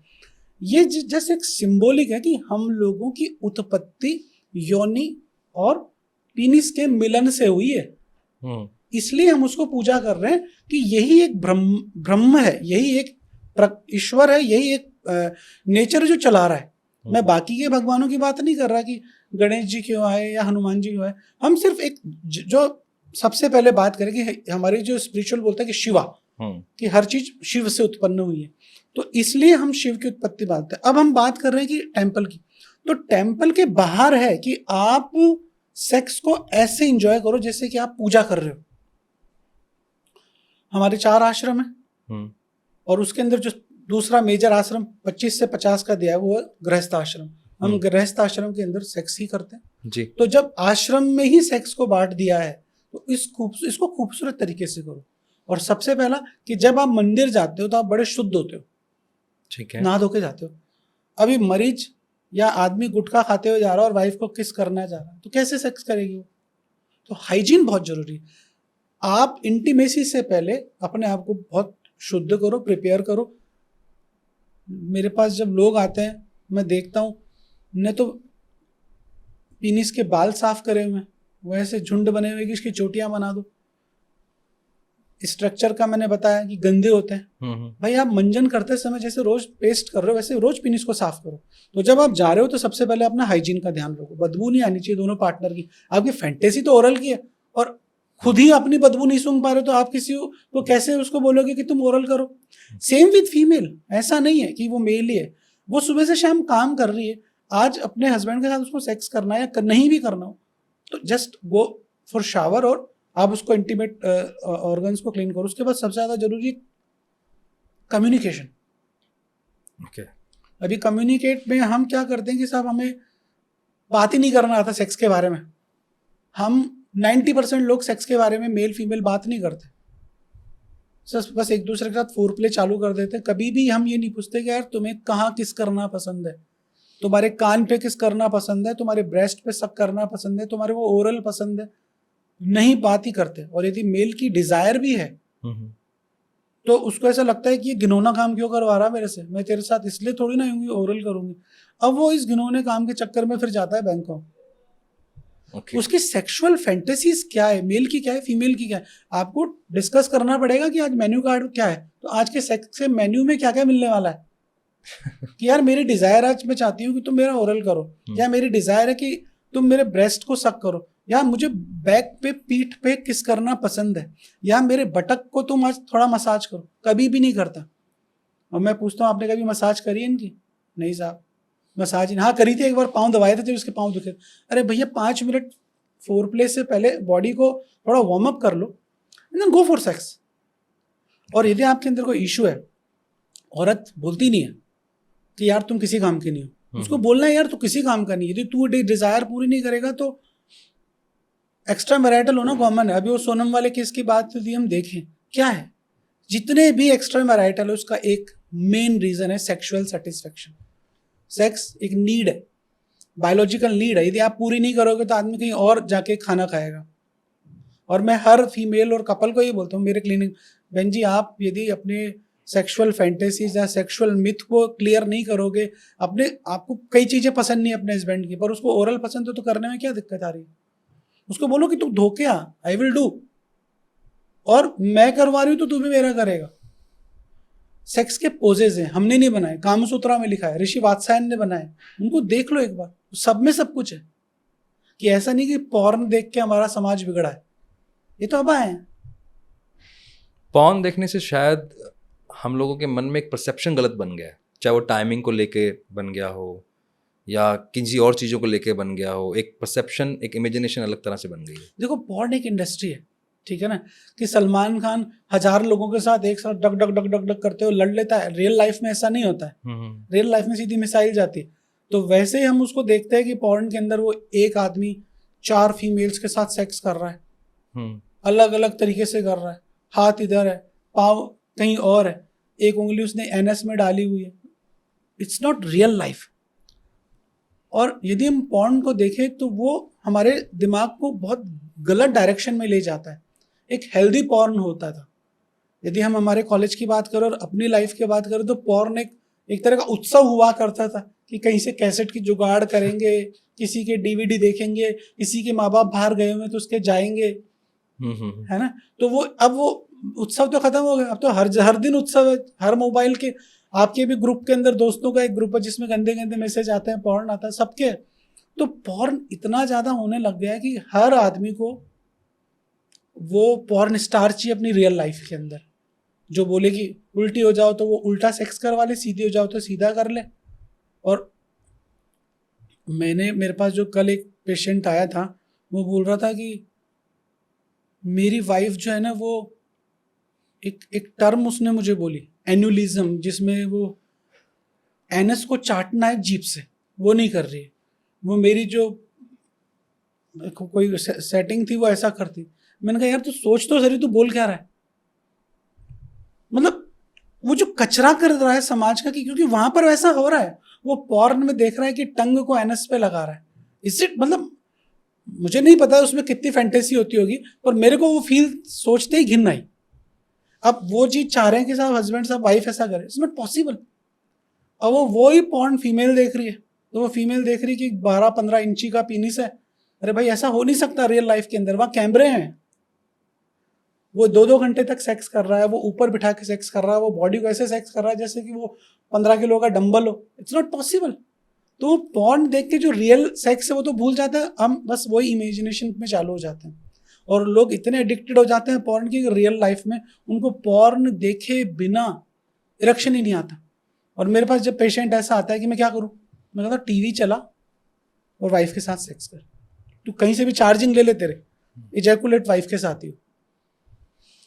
इमेजिनेशन का बहुत बड़ा रोल है। उसको स्टार चाहिए, पॉर्न स्टार चाहिए, 12-15 फुट की औरत चाहिए। मतलब कुल मिला के अभी तक जो मुझे प्रोसेस समझ में आया कि अगर किसी को इंटीमेट होना है अपने पार्टनर के साथ तो उसका एक प्रोसेस है। कम से कम पहले आप अपने आप को हाइजीन कर लो, उस का माहौल ठीक कर लो, अपने आप को मेंटली स्टेबल कर लो, थोड़ा सा टॉक करो, बात करने के बाद थोड़ा फो प्ले है, उसके बाद आप अपने आगे वाले सीन की तरफ चलो। ये एक सिस्टम है जिससे आप इसको एंजॉय कर पाओगे, है ना? प्रॉपर तरीका। अब इसके अंदर एक आपने वर्ड यूज किया, तो क्या साइज मतलब सच में मैटर करता है या ये अगेन परसेप्शन क्रिएट कर दिया गया है? नहीं, सैलरी क्या मैटर करती है? ब्रेस्ट का साइज मैटर करता है? तो हर चीज मैटर करती है। देखो मैं गलत चीज नहीं बोल सकता और ये नहीं बोल सकता कि नहीं साइज मैटर ही नहीं करता। साइज मैटर करता है, सैलरी मैटर करती है, आपकी हाइट भी मैटर करती है। पर सबसे पहले तो हमें पेनिस के साइज के बारे में समझना पड़ेगा कि जिन लोगों का हम पेनिस देख रहे हैं, चाहे वो यूरोपियन हो चाहे वो अफ्रीकन हो, उन लोगों के पेनिस एशियन लोगों से बड़े होते हैं क्योंकि उनकी हाइट भी ज्यादा होती है। उनका बॉडी स्ट्रक्चर अलग है, उनके जेनेटिक्स अलग है, उनका जो पूरा उनका फीमेल का भी पार्ट को देखें तो वो डिफरेंट है। तो जो पीनिस साइज है वो डिपेंड करेगा कंट्री, कॉन्टिनेंट, फूड हैबिट्स, इन सब पे। उन्होंने जीवन में कभी रोटी नहीं खाई, मांस के अलावा खाते ही नहीं कुछ। हमसे छोटे पीनिस वाले भी लोग हैं, चाइना वाले, मलेशिया वाले, थाईलैंड वाले, वियतनाम वाले। हम इंडियंस हमेशा थोड़े मीडियम वाले ही लोग हैं, तो हम लोगों के साइज भी थोड़े मीडियम से होते हैं। बट यदि एक एवरेज साइज यदि माने इरेक्शन के बाद, तो 4.5 से 6 इंची होना चाहिए। ओके। अब यदि उससे कम आ रहा है, ये माइक्रो पीनिस है, 1.5 इंची है, 2 इंची है, तो फीमेल को फ्रस्ट्रेशन तो आएगा उसको देख के। ओके। ठीक है ना, कि मुझे क्या चाहिए था और मुझे क्या मिला है। लेकिन सेक्सुअल सेटिस्फेक्शन के लिए साइज मैटर नहीं करता है। दो चीजें अलग अलग हैं ये। अलग अलग हैं। ओके। कि आप कितने खूबसूरत हो वो अलग चीज है। आपकी साइज अच्छी है, आपकी सैलरी अच्छी है, तो आप दुनिया की चीजें आसानी से खरीद सकते हो। पर कम सैलरी के अंदर भी आप सेटिस्फाइड हो सकते हो। आपको कला आनी चाहिए कि आपको मेट्रो में सफर करना, मर्सिडीज में नहीं चलना। तो बात बड़ी सिंपल सी है कि यदि आपका पेनिस छोटा है और आप अच्छे खिलाड़ी हो सेक्स के, तो यदि आपका 4 इंची भी है ना, तो आप अपनी वाइफ को रुला दोगे। और यदि आप बांस लेके जा रहे हो और आप 0 पे आउट हो रहे हो, तो आप किसी काम के नहीं हो। इंपॉर्टेंट चीज साइज नहीं है, इंपॉर्टेंट चीज परफॉर्मेंस है। अब वो खेलना कैसे आता है। यदि आप अच्छे खिलाड़ी हो तो आप कपड़े धोने वाले सोटे से भी अच्छे 100-200 रन बना लोगे, और यदि बुरे खिलाड़ी हो तो कुछ नहीं कर सकते। तो आपको नहीं लगता कि इसके ऊपर थोड़ी सी खुल के और बात होनी चाहिए, चाहे वो कॉलेज टाइम पर होनी चाहिए, क्योंकि सही एज वही है। क्योंकि हमारे यहाँ पर हिंदुस्तान के अंदर लगभग 24-25 साल की उम्र में शादी की एक सही उम्र मानी जाती है। ठीक है, सेक्सुअल डिजायर हमारी 15-16 साल की उम्र में शुरू हो जाती है।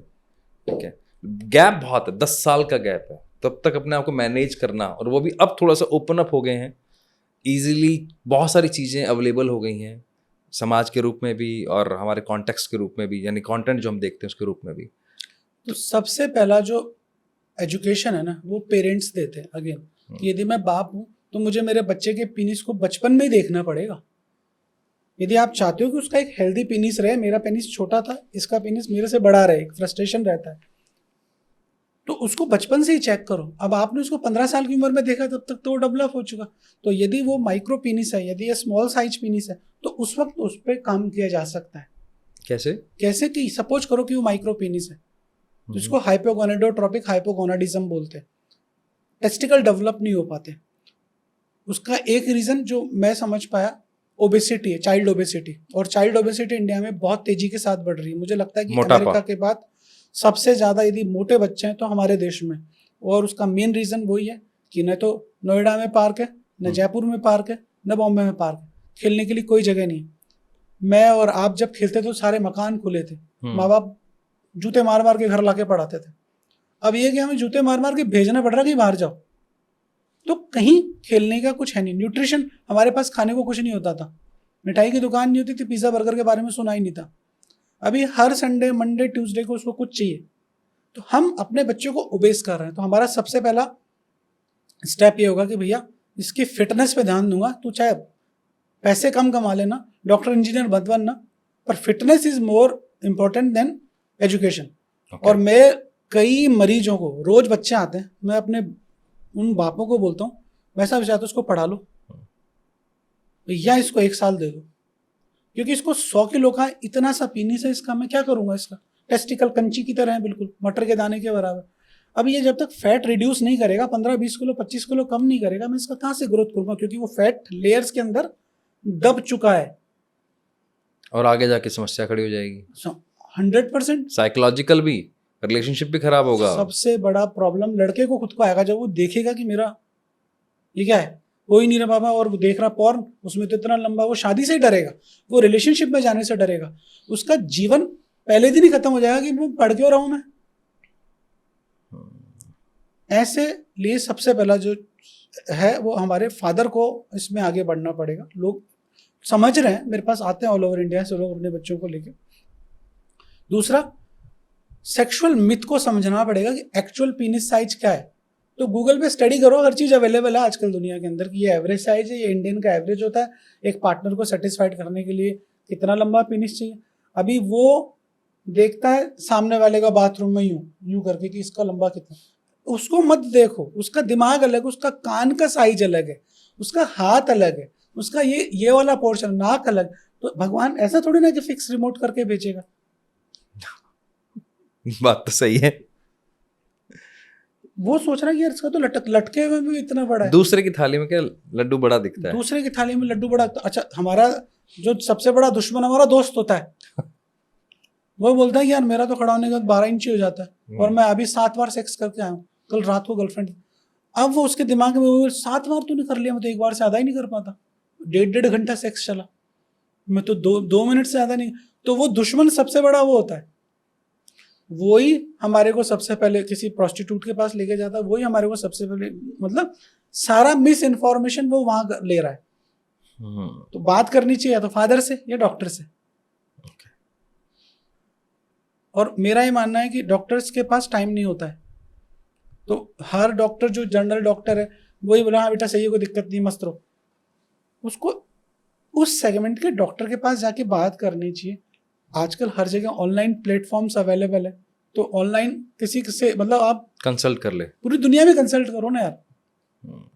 पूरी दुनिया में हर जगह हर गली में इन्वेस्टिगेशन सेंटर है, जाके चेक करो अपने टेस्टोस्टेरोन कोई गड़बड़ तो नहीं है। हर जगह जाके आजकल सोनोग्राफी अवेलेबल है, चेक करो। तो हम इस चीज को आसानी से कवर निकाल सकते हैं अपने दिमाग से, अगर सही टाइम पर डायग्नोस हो जाए तो। सही टाइम पे डायग्नोस हो जाए तो। और ऐसा नहीं है कि टाइम बचपन में ही है, मेरे पास बूढ़े भी आते हैं, तो there are some enhancement procedures. Okay, जैसे कि हम पी शॉट करते हैं, शॉक वेव करते हैं, कुछ थेरेपीज हैं। Penile massage very important. भाई आप सुबह से बालों में भी तो तेल लगा रहे हो, इसकी रोज रात को मसाज करो। इसे सिर्फ सुसु करने के काम में मत लो, ये दुनिया के सारे प्लेजर आपको दे रहा है, तो इसकी थोड़ी इज्जत करो, रेस्पेक्ट करो। सोने से पहले हल्का सा ऑयलिंग करो। लोग चेहरे को मलते रहते हैं, इसको भी मलना सीखो। ऐसे लोग जिनके मेटाबॉलिक डिजीजेस की वजह से, ओबेसिटी की वजह से, बीपी की वजह से पीनिस के साइज कमजोर हो गए, छोटे हो गए, श्रिंक हो गए, एजिंग के साथ साथ श्रिंकेज आ जाता है। तो there are some medicine, there are some procedures जिससे हम इसकी एस्थेटिक्स पे काम कर सकते हैं। अच्छा, फिजिकली कई बार वीकनेस आ जाती है, लेकिन मेंटली उतना ही वो अपने आप को स्ट्रांग मानता है, तो बहुत बड़ा एक डिफरेंस क्रिएट भी हो जाता है। ऑफ कोर्स, यदि आपको ऐसा लगेगा कि मैं 25 वाला था, मतलब जब मरीज मेरे पास आता है तो सबसे पहले वो इसी चीज से कंपेयर कर लेता है। 6 महीने पहले तुम इतना बढ़िया कर लेता था, 6 बार कर लेता था, अचानक कैसे आ गया? अजी डॉक्टर साहब अभी 6 महीने पहले तो मैं बहुत बढ़िया गाड़ी चला रहा था। तो मैं उसको बोलता हूँ भैया चलते चलते हार्ट अटैक आता ही नहीं आता। सही बात है। तो आपका जो पीनिस है वो हार्ट ही तो है। आपके जो हार्ट में 4 चैम्बर है और पीनिस में मल्टीपल चैम्बर है। ओके, ब्लड सप्लाई वहां हार्ट से ही हो रही है। तो इसका मतलब ये है कि इरेक्टाइल डिसफंक्शन या sexual dysfunction is mirror image of our heart. Is it? हाँ, ओके। कि यदि आपके हार्ट में कोई इशू आ रहे हैं तो वो सबसे पहले रिप्रेजेंट करेगा आपके पीनिस को। क्या क्या सिम्टम हो सकते हैं अगर आप थोड़ा सा चलते समय यदि सांस फूल रहा है तो इसका मतलब क्या है? हार्ट के हाँ। ब्लॉकेजेज आ रहे हैं। दौड़ते समय सांस फूल रहा है तो हार्ट में ब्लॉकेजेज आ रहे हैं। ब्लॉकेजेज का मेन रीजन क्या है? कि ब्लड फ्लो प्रॉपर नहीं है, रीजन उसके बीच अंदर क्लॉट जम गया है। क्लॉट्स जम गए, इसको एथेरोस्क्लेरोसिस बोलते हैं। कि मेरे जो आर्टरीज हैं, जो मेरी जो वेन्स हैं, इनके अंदर क्या होगा, ब्लॉकेज जमना चालू हो जाएंगे, कैल्सिफिकेशन चालू हो जाएगा। मैंने जो नया पाइप खरीदा है वो बड़ा लचीला है, लेकिन ये पाइप बुढ़ापे के साथ साथ टाइट हो गया है। ठीक है, तो इसकी जो इलास्टिसिटी है वो कम हो गई, इसकी जो स्पंजीनेस है वो कम हो गई। इसलिए जैसे ही मैं दौड़ता हूं तो सांस फूलती है और मैं बैठ जाता हूं। सेम विथ पीनिस, कि जैसे ही मुझे फैंटेसी आ रही है ये थुलथुला होता है, सांप की तरह लचीला होता है, लेकिन at the time of penetration erection जो है वो ढीला पड़ जाता है, मतलब ये दौड़ नहीं पा रहा है अभी। रीजन क्या है? सेम। जो एथेरोस्क्लेरोसिस होगा सिर्फ यही नहीं होगा, वो पीनिस में भी होगा, वो आंखों में भी होगा, वो ब्रेन में भी होगा, आपका जो स्किन है वो भी तो झुरा रहा है। तो सेम मेरा जो पीनिस है उसमें भी बुढ़ापा आ रहा है। तो एथेरोस्क्लेरोसिस इसका एक रीजन है। दूसरा, टेस्टिकल एजिंग के साथ साथ जैसे रोशनी कम हुई है वैसे टेस्टिकल में टेस्टोस्टेरोन का प्रोडक्शन कम हो जाएगा। टेस्टोस्टेरोन डिजायर का हार्मोन है, स्पर्म प्रोडक्शन में काम आता है, इरेक्शन में बहुत बड़ा रोल है, तो वो भी एजिंग के साथ साथ कम होगा। तो 2 रीजन हो गया, फिजिकल और हार्मोनल, और तीसरा साइकोलॉजिकल।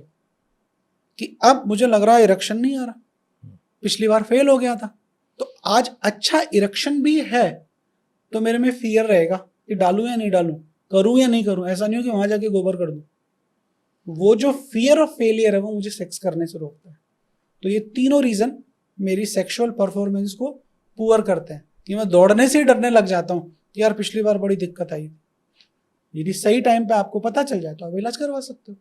कोई मेंस के लिए भी केगल एक्सरसाइजेज हैं जैसे फीमेल्स के लिए होती हैं, वैसे पुरुषों के लिए कोई ऐसी केगल एक्सरसाइज जो होती कीगल है? एक्सरसाइज मेंस और वुमेन्स दोनों के लिए है, सेम ही एक्सरसाइज है। Okay. कीगल के अंदर जब हम जैसे हम बस में बैठे हैं, पेशाब आ रहा है, हम उसको रोक लेते हैं, बिल्कुल। तो वही की उसमें जो आपका मसल है उसको हम स्ट्रेंथन करते हैं। मैं मेरी प्रैक्टिस में यदि बात करूं तो मैं कीगल पे ज़्यादा फोकस नहीं करता हूं, ओके। जबकि कीगल पे मेरे जो वीडियोस हैं यूट्यूब पे उन पे बहुत लाखों व्यूज़ भी हैं, क्योंकि प्रैक्टिकली पॉसिबल नहीं। हम अपनी जो पर्सनल लाइफ से रियल लाइफ में होते हैं ना, क्लिनिक पे आदमी आता है और वो बोलता है कि मैं कीगल करूंगा, पर वो घर जाने के बाद भूल जाता है कि कीगल करना है, सुसु करते समय ऐसे आपको बीचना है, रोकना है। इट्स नॉट प्रैक्टिकली, वो 5-7 दिन करता है। जो कीगल का जो बेस्ट सब्स्टिट्यूट है वो है पुशअप्स। Pushups, okay. कि जब आप पुशअप में होते हो तो प्रेशर कहाँ आएगा? पूरा इस जगह पे। ओके, ठीक ओके, है। तो जब आप पुशअप कर रहे हो तो पुशअप से पूरा का पूरा पेल्विक एरिया स्ट्रेंथनिंग में आएगा। प्लैंक कर रहे हो तो आपका पूरा का पूरा स्ट्रेंथनिंग होगा। तो पुशअप है, प्लैंक है, पुलअप्स हैं, ओके। ये बड़ी बेसिक एक्सरसाइज है। हनुमान दंड है, यदि आप हनुमान दंड रोज लगाते हो तो उसमें पेल्विक एरिया बहुत मजबूत होता है। मतलब कोई भी एब्डोमेन की एक्सरसाइज, आपने टांगों को ऊपर उठाया तो प्रेशर कहाँ आएगा? पूरा pelvic area एब्डोमेन में, पे। ओके।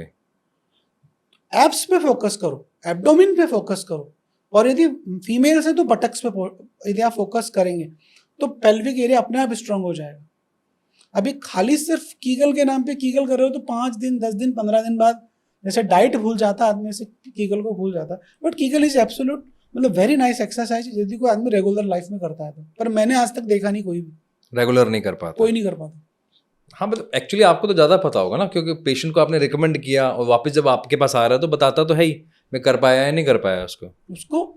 अब मैं और आप यदि सुसु कर रहे हैं और आपको बोलेंगे यार सुसु को रोक दो, फिर छोड़ दो, फिर रोक दो, फिर छोड़ दो, तो हम फ्रस्ट्रेशन में आ जाते हैं। इवन पेशाब करते समय कोई कॉल भी करता है तो हमारे को झंझलाहट आती है। अब तो देखिए, मैं खुद एक माइंड ट्रेनर हूँ, तो हमारा काम इसी पे मतलब मेंटल लेवल पे हम बात करते हैं, मेंटल हेल्थ पे बात करते हैं। अब तो वो समय आ गया है जब हम नहाने भी जाते हैं, पहले हम नहाते हुए गाना गाते थे, एंजॉय करते थे। अब तो हो गया कि टाइम पे पहुंचना है तो बस एक बार सिर्फ डब्बा डाल ले, शावर चला ले, 2 मिनट में बाहर आते हैं हम। बाहर पहले हम 15-20 मिनट लगाते थे, एंजॉय करते थे उस प्रोसेस को। तो अब तो सुसु वाली बात तो कहाँ पॉसिबल है? पॉसिबल नहीं है ना। मतलब आपकी बात सुन के मुझे वो हंसी आती है कि रियल लाइफ में ऐसा ही है कि मुझे नहाना है ना तो मुझे रिसोर्ट में 3 दिन की छुट्टी लेके जाना पड़ेगा, या मैं फैमिली के साथ अब 3 दिन पूल में नहाऊंगा। तो पहले और अब में तो ये थोड़ा फर्क तो आया ही है। हाँ। जिस सिटी में हम बैठे हैं, आज हम नोएडा बैठे हैं, तो हमें मालूम है कि कहीं 10 बजे पहुंचना है, मुझे 8 बजे निकलना पड़ेगा। तो मेरा पूरा का पूरा जो मेंटल है ना, इस कैलकुलेशन में लगा हुआ है। तो शायद मैं उस प्रोसेस को एंजॉय नहीं कर रहा, चाहे वो नहाना हो, टूथब्रश करना हो। तो सुसु वाले में टाइम पे तो दिमाग में ये होता है फटाफट निपटाएं इस काम को कैसे ना कैसे। मतलब बॉम्बे जैसे शहर में जहाँ पर 10 बजे पहुंचना है तो 8 बजे आप ट्रेन में हो, और ट्रेन में पहुंचने के लिए 7 बजे घर से निकलो, और 9 बजे आप अपने घर पे पहुंचोगे रात को, तो कब कीगल करोगे?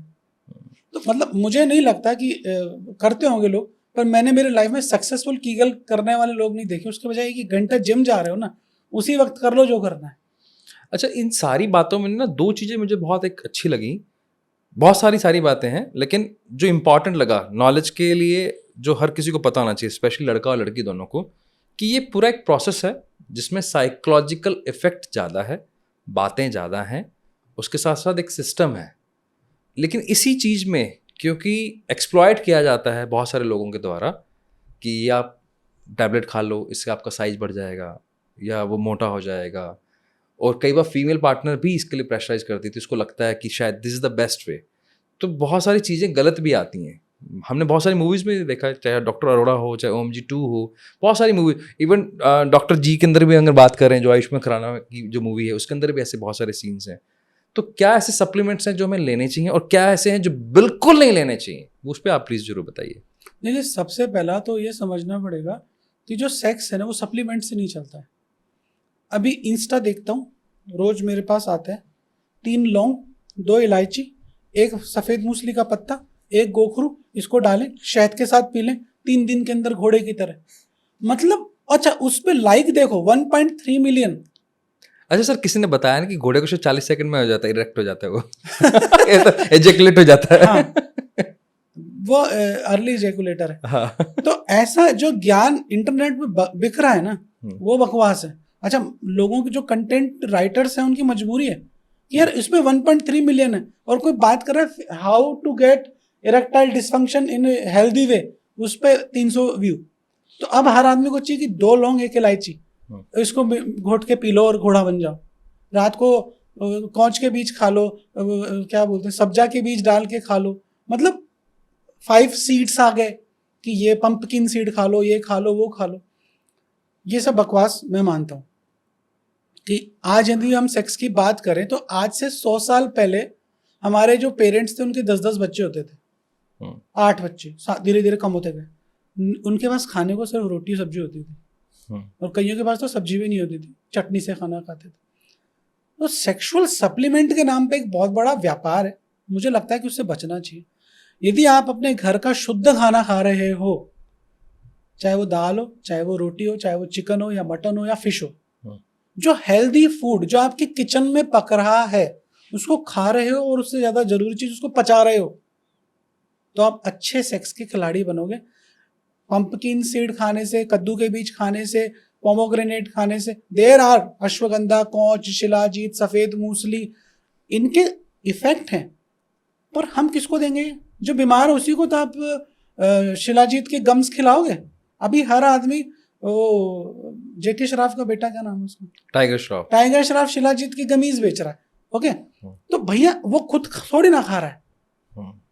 अभी शाहरुख खान विमल गुटखा बेच रहा है तो खुद थोड़ी ना खा रहा है, वो बेच रहा है। और मेरे पास जब मरीज आ रहा है, सर मैं एक्चुअल में गमीज खाता हूँ। अरे भाई, तेरे को जरूरत ही नहीं है। वो शिलाजीत जबरदस्त है। अरे इतना हिंदुस्तान में शिलाजीत पैदा ही नहीं होता जितना लोग खा रहे हैं। शिलाजीत ठोके जा रहे हैं, अश्वगंधा के चूर्ण लिए जा रहे हैं, जिनकी हमें जरूरत नहीं। भैया बीमार हो तो ही तो खाओगे। तो एक हेल्दी सेक्सुअल लाइफ के लिए किसी सप्लीमेंट की जरूरत नहीं। घर की किचन के अंदर सारे सामान है। यदि आप बीमार हो तो पहले डायग्नोसिस जरूरी है कि भैया इरेक्शन क्यों नहीं आ रहा। ठीक है, जबरदस्ती आप खाए जा रहे हो और फिर उसका साइड इफेक्ट, लोगों के किडनी फेलियर हो जाते हैं, जाके मेडिकल स्टोर से वायग्रा की गोली खा लेते हैं। बिल्कुल नहीं खानी चाहिए। यदि आपके कोई डिजीज है, मेटाबॉलिक सिंड्रोम है, पहले आपको डायग्नोस करना पड़ेगा। रोज 1 क्वार्टर तो आप मार रहे हो और वायग्रा की गोली खा के सेक्स कर रहे हो, आपका लिवर, किडनी, सारी चीजें डैमेज हो जाएगी, हार्ट अटैक आ जाएंगे। यदि आप वायग्रा को देखो तो उसको इन्वेंट किस लिए किया गया था? It's a heart molecule, it's a hypotension के अंदर वेसोडाइलेटर है। तो वो चला नहीं, इरेक्शन आ गया, तो लोगों ने उसको एज ए इरेक्टाइल डिसफंक्शन, उसको साइड इफेक्ट के लिए बेचा जा रहा है। लोग खाए जा रहे हैं। 18 साल का लड़का वायग्रा खा के सेक्स कर रहा है, उसको जरूरत नहीं है, वो खा रहा है, लोग बेच रहे हैं। मेडिकल स्टोर पे कोई लगाम नहीं है, उसके गमीज आने लग गए, लिक्विड आने लग गए। तो आप अपनी सेक्सुअल लाइफ को खराब कर रहे हो कि आप गर्लफ्रेंड के साथ जीवन भर नहीं रहोगे, वाइफ के साथ भी सेक्स करना है। वो प्लान्ड सेक्स नहीं है। रात को 4 बजे आप सेक्स कर रहे हो, प्लान्ड नहीं है, उसमें आप वायग्रा थोड़ा ना खाओगे। और धीरे धीरे से आप अपना सिस्टम पूरा डैमेज कर लेते हो, आपकी पेनाइल वेन्स खत्म हो जाती हैं, सॉफ्ट टिश्यूज खत्म हो जाते हैं। ओके। अभी मुझे फैमिली को काउंसल करने का मौका मिला था, तो मुझे पता लगा कि वो एक ड्रग आती है, ड्रग का नाम शायद एम है, आई एम नॉट श्योर। तो उससे उनका ये मानना था कि मैं 5-6 बार कर लेता हूँ। मेन फोर्स नहीं, ड्रग ही है वो, मतलब वो मेडिकली नहीं बिकती वो, जो ड्रग्स बिकती है ना, जैसे हेरोइन बिकती है, जैसे बाकी सब्जी, वैसे नाम मैं भूल रहा हूँ, वो क्लिनिकली बनाया हुआ है उसको, मतलब केमिकल से बनाया गया है। तो उसके बाद उसकी पावर बढ़ जाती है। और अब प्रॉब्लम क्या था उनके बीच में, डिस्टर्बेंस, क्योंकि तब आपकी टॉक खत्म हो जाती है। जो मैं ऐसा पर्टिकुलर मानता हूँ, जब आप किसी भी तरह, मुझे शायद होगा नाम, मुझे पूरा नाम ध्यान नहीं आ रहा, एम के नाम से शायद ज़्यादा बिकता है वो। तो उसका काम है पावर बढ़ाना। लेकिन जब भी आपको ड्रग लेते हो, चाहे वो ड्रिंक हो, चाहे वो ड्रग हो, वो आपके कॉन्शियस माइंड को ना बंद कर देती है और आपके लॉजिकल ब्रेन को शट डाउन कर देती है। जब ये शट डाउन हो गया तो आप बात तो कर ही नहीं पाओगे। और इस पूरे प्रोसेस के अंदर जो आपसे बात हुई है, ये समझ में आया था कि बात सबसे ज़्यादा इंपॉर्टेंट है, आपका कम्युनिकेशन सबसे ज़्यादा इंपॉर्टेंट है, और उसी में हम सबसे ज़्यादा वीक है। तो शायद वो प्लेजर का जो नेक्स्ट लेवल है, जिसको ब्लिस बोलते हैं, आनंद बोलते हैं, डोपामाइन नहीं, सेरोटोनिन की बात करें, तो वो तो तब निकलेगा ही नहीं, तब होगा ही, ट्रिगर ही नहीं होगा, क्योंकि हमारा कम्युनिकेशन लॉजिकल ब्रेन की वजह से शट डाउन हो गया। एम आई राइट? Yes, absolutely right. क्योंकि जो परम आनंद जिसकी आप बात कर रहे हो, यदि आपने कोई ड्रग ले लिया, ऐसे ड्रग एडिक्ट मेरे पास बहुत आते हैं, और ये सारी रेव पार्टीज के अंदर वो ड्रग बिकती भी है, उसको वो लेते हैं और वो हफ्शियों की तरह सेक्स करते हैं, चाहे वो लड़कियां भी लेती हैं, ऐसा नहीं। मेरा एक पेशेंट है और वो उसका बिजनेस ही है, ओके, मतलब उसका बिजनेस है कि वो ड्रग लेता है वो, और वो ड्रग लेने के बाद अपना फैमिली का जो घर है वो उस ड्रग से चल रहा है उसका, कि वो लेता है, लेने के बाद जो लोग सेक्सुअली सेटिस्फाइड नहीं है उसके ग्रुप में, उनके साथ जाके वो सेक्स करता है और उससे उसका जीवन चल रहा है। उसकी पत्नी को ये पता है, ओके, उसकी वाइफ मेरे पास आ गई कि साहब कुछ करो इसका। तो मैंने कहा कि यार ये तो आपका धंधा है, अब इसको इसमें मैं कैसे रोकूं, ये कि तो अब इसको वो ड्रग काम नहीं कर रही, तो ये इरेक्टाइल डिसफंक्शन इसको हो गया है, अब मेरा घर चलना बंद हो गया, आप इसका कुछ करो। तो वो अलग केस था कि सोचो कि मतलब उसका घर सिर्फ सेक्स करने से चल रहा है। तो ऐसी ड्रग्स आप लेते हो। अच्छा, आप सपोज करो कि सबसे पहले किसी बंगाली के पास पहुंच गए, छोटा सा साइकोलॉजिकल इरेक्टाइल डिसफंक्शन, वो सबसे पहले क्या बोलेगा कि आपकी नसों में कमजोरी आ गई है, सिकुड़न आ गई है आपकी नसों में, और ऐसे 2-3 मिनट आँख कान नाक बंद करके बोलेगा अब हम इसको स्वर्ण भस्म देंगे। अभी आज स्वर्ण का भाव क्या चल रहा है? 1 लाख रुपए। 1 लाख रुपए। तो अब वो बोलेगा कि इसको इस बार तो मैं 1 तोला ही दूंगा। अब बिक गया उसका घर, स्कूटर, चैन।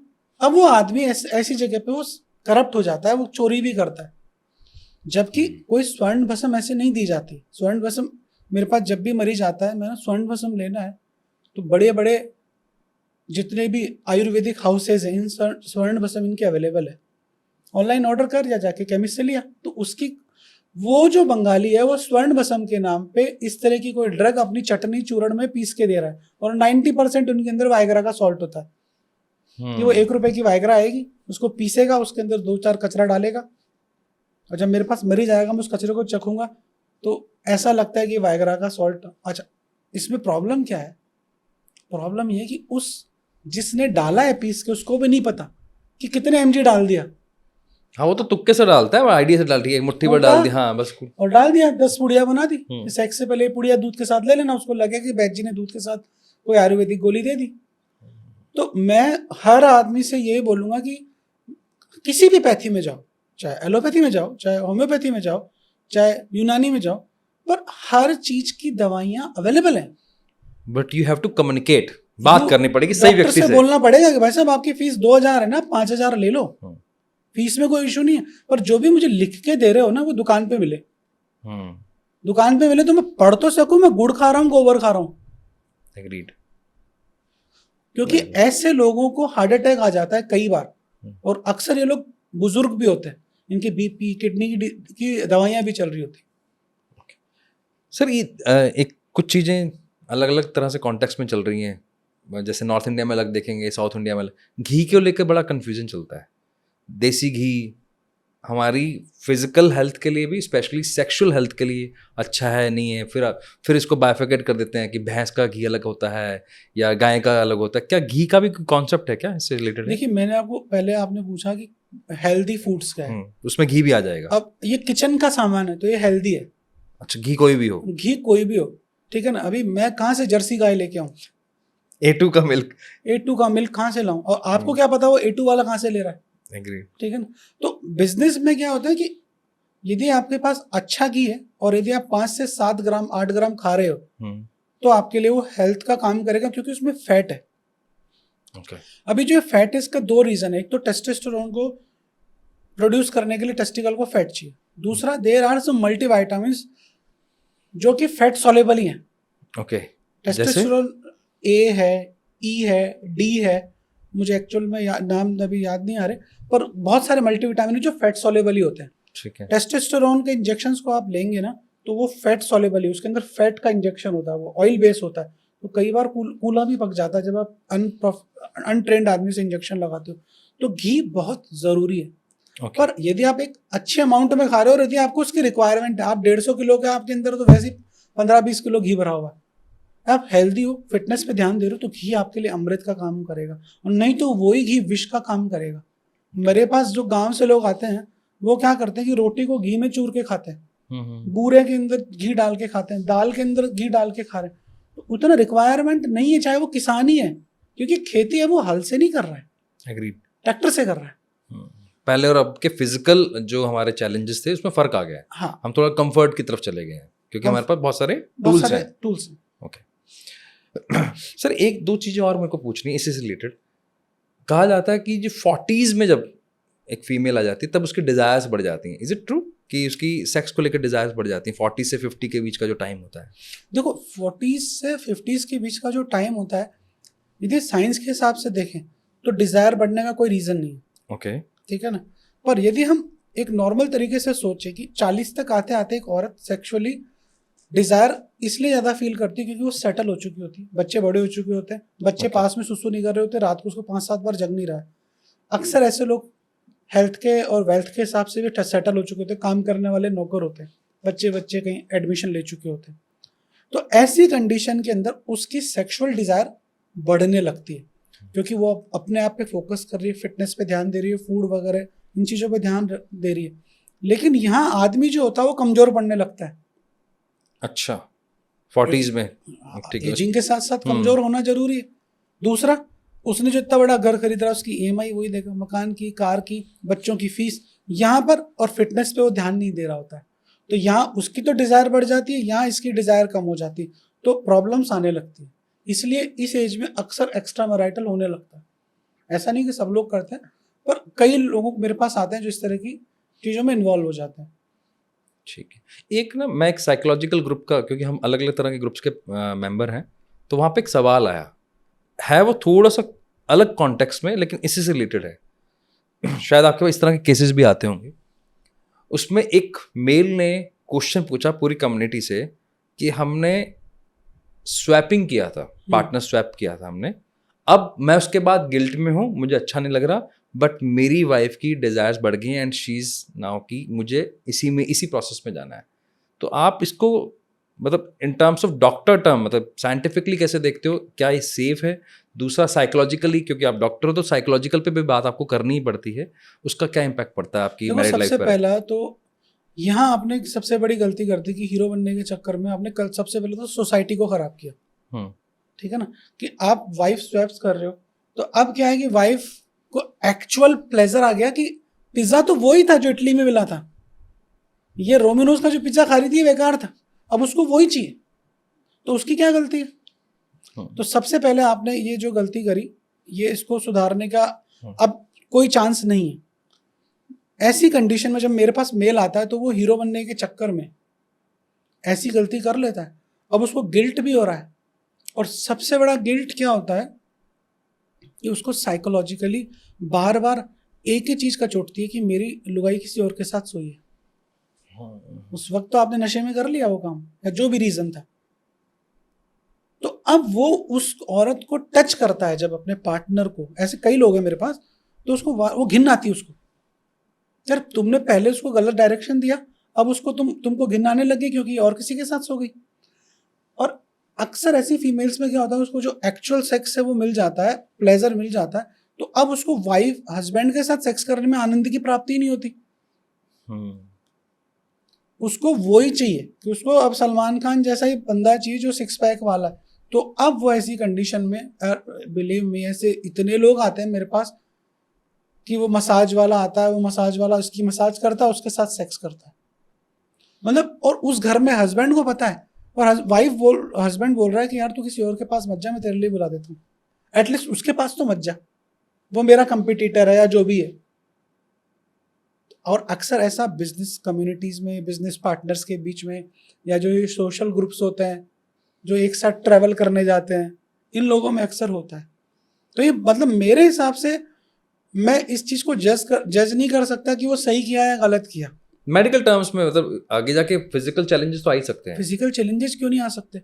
सबसे पहला तो आपने सोसाइटी को खराब किया, दूसरा हमें नहीं पता ना कि आपके अंदर कोई इन्फेक्शन तो नहीं है। सबसे इम्पोर्टेंट यही है यार। इम्पोर्टेंट इन्फेक्शन के अलावा मुझे लगता है कि हम सोसाइटी को कुछ सही नहीं कर सकते, तो हमें करप्ट करने का कोई हक नहीं है। हाँ, ये बात भी है कि कल को अपने बच्चे ये करेंगे तो हमें अच्छा लगेगा कि हमेशा मेरे लिए एक नियम बड़ा फिक्स है कि मेरी माँ और मेरी बेटी, या मेरी माँ को अच्छा लगेगा ये देखते हुए, या मेरी माँ ये काम करेगी तो मुझे अच्छा लगेगा, और क्या ये मेरी बेटी करेगी तो मुझे अच्छा लगेगा। तो I always follow the rule कि मेरी माँ और बेटी को ये अच्छा लगेगा क्या। फेयर। सर, अभी हम पॉडकास्ट के अंत में चल रहे हैं क्योंकि सवाल और बहुत सारे हैं, तो शायद हो सकता है हम अगली बार पूछें। ऑडियंस कैसे सवाल पूछेगी, आपके जितने भी क्वेश्चंस आप डाल दीजिएगा, जो हम भूल गए हैं या चूक गए हैं वो पूछना। एक बहुत ज़्यादा प्रॉब्लम है स्वप्न दोष को लेकर, जिसको घात सिंड्रोम भी बोलते हैं, है ना, अलग अलग जगह पे अलग अलग नाम है। ये क्या है एग्जैक्टली और इसको अगर ठीक करना हो तो उसके लिए हमें क्या करना चाहिए? देखिए, धात सिंड्रोम अलग है और स्वपन दोष अलग है, दोनों अलग अलग चीज़ें। दोनों अलग अलग चीज। ओके। धात वो होता है कि जैसे आपने कोई अच्छा फूड देखा और आपकी जीभ पे लार आ गई, क्रेविंग हो जाती है जिसमें क्रेविंग। दिक्कत। हाँ। या आपने अच्छा फूड देखा और आपको सोचते ही आपने कोई पार्टनर को देखा, किसी लड़की से बात करी, मरीज आके मुझसे बोलता है कि साहब मेरे ना, मैं लड़की से बात करता हूँ चिपचिपा सा पानी आता है। मैं उसको बोलता हूँ तू तेरी मम्मी से बात करता है तब आता है? ये नहीं आता। सिस्टर से बात करता है जब आता है? नहीं आता। तो ब्रेन को पता है कि सामान कौन सा है और माँ कौन है, कि जब आप अपनी गर्लफ्रेंड से बात कर रहे हो, बस में टच हो रहे हो, तो चिपचिपा सा आना स्वाभाविक प्रक्रिया। आप पॉर्न देख रहे हो, चिपचिपा सा आना एक नेचुरल प्रोसेस है। क्यों आ रहा है?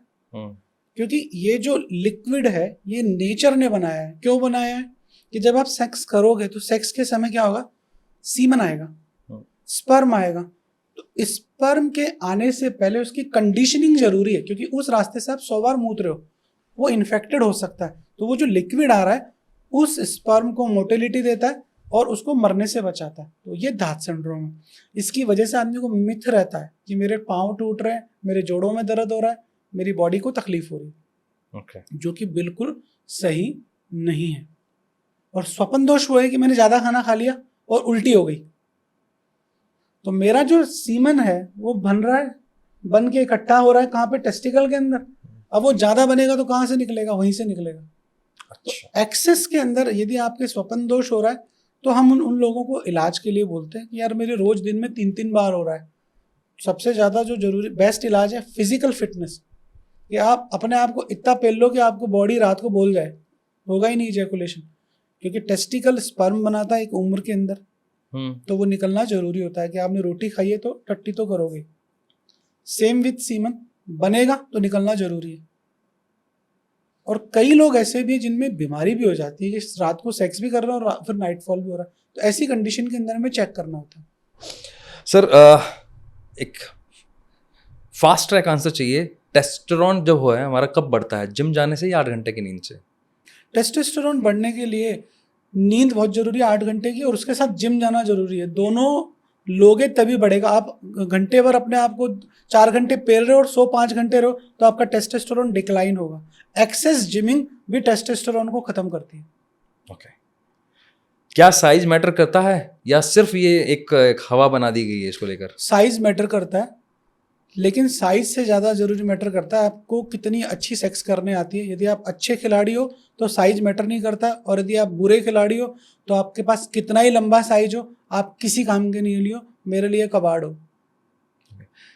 पॉर्न देखने से क्या हमारे परसेप्शंस चेंज हो रहे हैं, उसके हमारे सेक्स लाइफ पर, हमारी पर्सनल लाइफ पर बहुत ज़्यादा बुरा असर पड़ रहा है? हर औरत, हर आदमी को पॉर्न देख के वो पॉर्न स्टार चाहिए, और हर लड़की को पॉर्न स्टार चाहिए।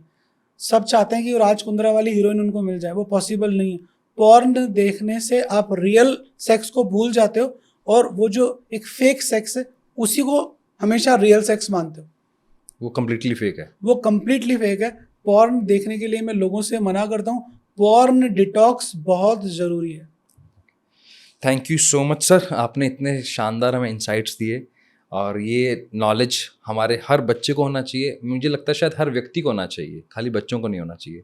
हर पेरेंट को ये समझ में आना चाहिए कि इस तरह की एक वैल्यूएबल नॉलेज एक एक्सपर्ट से ही आनी चाहिए। अगर आप उसके एक्सपर्ट नहीं हो तो हायर एक्सपर्ट। और अगर आपको लगता है कि ये कंटेंट बहुत इंपॉर्टेंट है तो प्लीज़ इसे शेयर करना। अगर आप पेरेंट हो तो डॉक्टर अमित जोशी जी को ज़रूर फॉलो कर लेना उनके यूट्यूब चैनल पर, उनको इंस्टाग्राम पर, क्योंकि ऐसी रियल नॉलेज, ध्यान रखिए सवाल इंपॉर्टेंट है, उससे ज़्यादा इंपॉर्टेंट है सवाल किससे कर रहे हो। Ask the expert. Thank you so much यहाँ तक हमें देखने के लिए। अगर अभी तक फॉलो नहीं किया तो क्या कर रहे हो, फॉलो कर लो, लाइक का बटन दबा लो और बेल आइकन दबाना मत भूलिएगा। थैंक यू सो मच, मिलते हैं आपसे नेक्स्ट एपिसोड में।